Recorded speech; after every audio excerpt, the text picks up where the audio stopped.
I think there's a lot of opportunity in a writing classroom for students to engage with it in really productive ways, but I think it opens a can of worms when it comes to misuse or just not understanding how it's used. There's also ethical issues around impact on the environment, data privacy, all things that I am not an expert in, but I know are problems. So helping students understand where the pathway can get thorny is hard as a person who's still learning about it themselves, but I also want to help students understand the possibilities, but also the danger. Because AI continues to spark debate across the education world, raising questions about the academic integrity and learning outcomes, interviewing Dr. Knauss, a professor who also serves as the assistant dean here at GMercyU, offers a valuable dual perspective, blending both her administrative role, but also her role as a professor here on campus. Doing this gives a dual insight onto AI and how it's both used in a good way, but also the challenges that arose along the way. I think it offers a lot of interesting opportunities and new potential avenues for research and knowledge development. There's so many things that could happen. However, with that power and with that potential comes a lot of possible misuse and a lot of problems.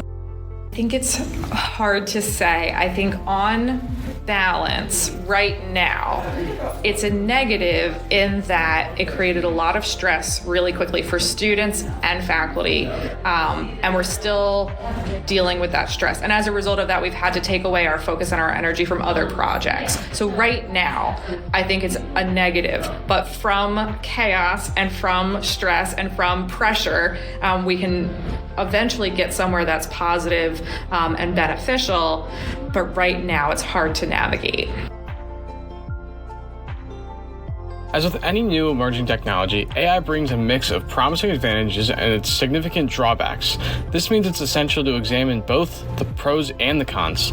This is relevant because up to 80% of college students have either been caught or have admitted to using AI use in the last 2 years.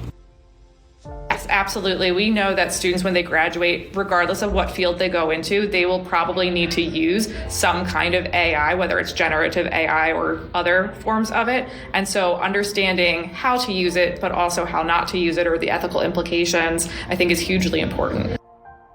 As Professor Knauss explains, one of the big advantages of a smaller school like GMercyU is how intertwined the students, faculty, and staff are. This means that transparent conversations may occur in which amendments can be made to policies to benefit the university as a whole. Yeah, so what's nice about Gwen at Mercy is that faculty, staff, and students all talk to each other really regularly, so we can understand each other's perspectives. So even the fact that you're doing this interview and asking for faculty and staff perspectives shows that we can collaborate on understanding how this works. We can talk to the computer science faculty, we can talk to the digital communications faculty, we can talk to the writing faculty, and see what's our, where do we overlap in our perspectives and where are we different? And that difference is really, really valuable. At big institutions, you get people who don't talk to people in other fields.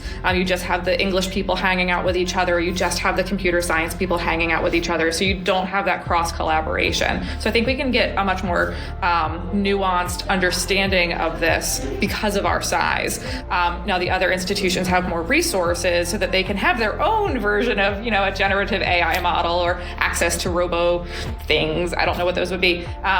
So there's different types of research that can happen there, but we can really be niche in our response to it. In conclusion, Dr. Knauss gives us a really good insight from both an administrative and an educational role on AI, especially in a smaller university such as Gwen and Mercy.